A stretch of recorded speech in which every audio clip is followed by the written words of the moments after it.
اس کو مات دینا ناممکن ہے، جاؤ خیموں کو آگ لگا دو۔ بس کچھ ظالموں نے بیویوں کے خیمے کو آگ لگا دی اور کچھ امام حسین علیہ السلام کو دور سے ہی تیر مارنے لگے۔ امام حسین علیہ السلام کبھی بیویوں کے خیمے کی طرف بڑھتے ہیں، کبھی فوج کی طرف جاتے ہیں۔ عمر بن سعد اور شمر نے فوج کو 4 حصوں میں تقسیم کر دیا اور یہ کہا کہ کوئی بھی حسین کے قریب نہ جائے، جس کے پاس جو چیز ہے وہ دور سے ہی حسین علیہ السلام کو مار دے۔ جس کے پاس نیزہ تھا اس نے نیزہ مارا، جس کے پاس تیر تھا وہ تیر مارتا رہا، جس کے پاس برچھیاں تھیں وہ برچھیاں مارنے لگا۔ تاریخ نے لکھا جس کے پاس مارنے کے لیے کچھ نہیں تھا وہ کربلا کی گرم و بیر سے گرم مٹی اٹھا کر امام حسین کی طرف پھینکتا رہا۔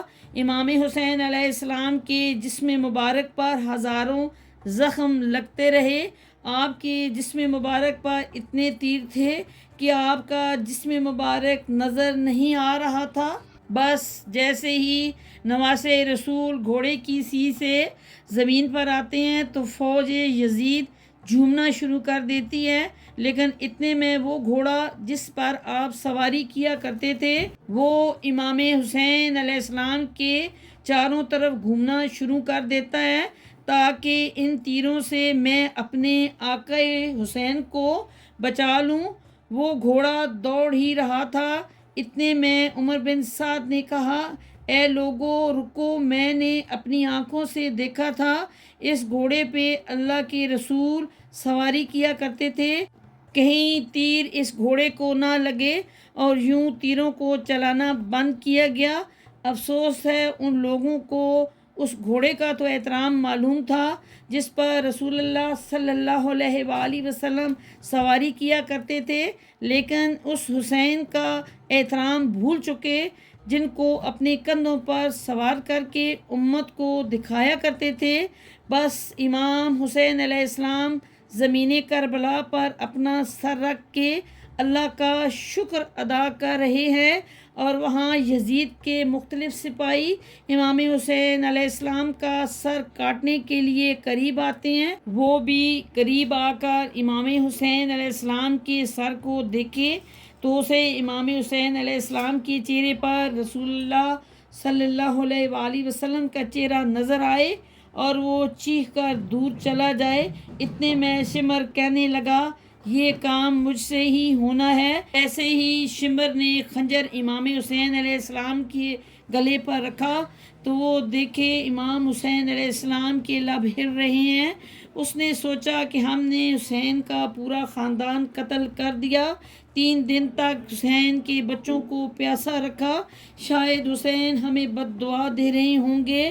سننے کے لیے کان قریب کیے تو کیا سنیں، امام حسین علیہ السلام اللہ کے دربار میں نعمتوں کا شکر ادا کر رہے ہیں کہ اے اللہ تیرا شکر ہے کہ اس عظیم امتحان کے لیے تو نے اس حسین کو چنا۔ اتنے میں امام حسین علیہ السلام نے آنکھیں کھولیں اور شمر سے کہا، اے شمر کیا تو نہیں جانتا میں رسول اللہ صلی اللہ علیہ وآلہ وسلم کا نواسہ ہوں، جنت کا سردار ہوں، حق پر ہوں، بے جرم ہوں؟ شمر نے کہا، ہاں مجھے معلوم ہے۔ پھر آپ نے فرمایا تو کیوں قتل کر رہے ہو؟ شمر نے کہا تاکہ یزید میری جھولی دنیاوی دولت سے بھر دے۔ بس یہ کہتے کہتے شمر امام حسین علیہ السلام کا گلا کاٹتا رہا اور فوج یزید مسلسل جھومتی رہی۔ امام حسین علیہ السلام کا سر قلم ہونے کے بعد سادات کو لوٹایا گیا۔ امام حسین علیہ السلام کے سر مبارک کو نوک کی سنا پر بلند کر دیا۔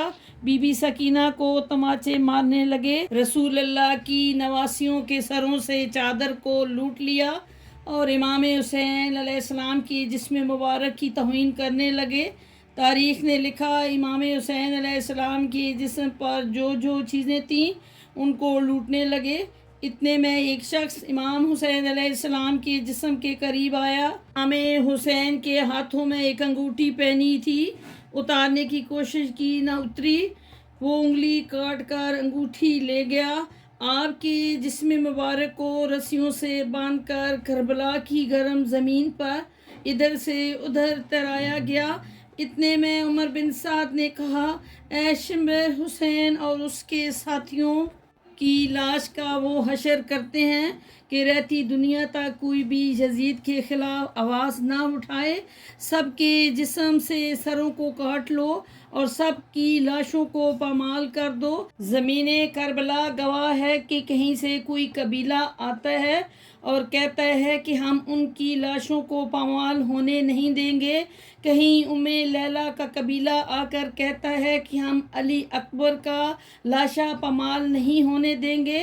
کہیں بی بی رباب کے قبائل کے لوگ کہتے ہیں ہم علی اصغر کا لاشا پامال ہونے نہیں دیں گے۔ ایک ایک شہید کی لاش پامال ہونے والی جگہ سے ہٹائی گئی۔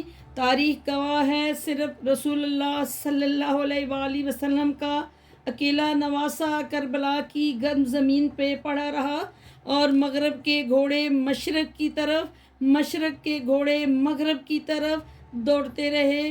امام حسین علیہ السلام کا جسم پامال ہوتا رہا کہ امام جعفر صادق علیہ السلام فرماتے ہیں، میرا سلام ہو میرے اس غریب دادا پر جس کی لاش کو اس طرح سے پامال کیا گیا کہ ان کی دائیں پسلیاں بائیں پسلیوں کی طرف چلی گئیں اور بائیں پسلیاں دائیں پسلیوں کی طرف چلی گئیں، جن کا سینہ اور پشت ایک ساتھ ہو گیا۔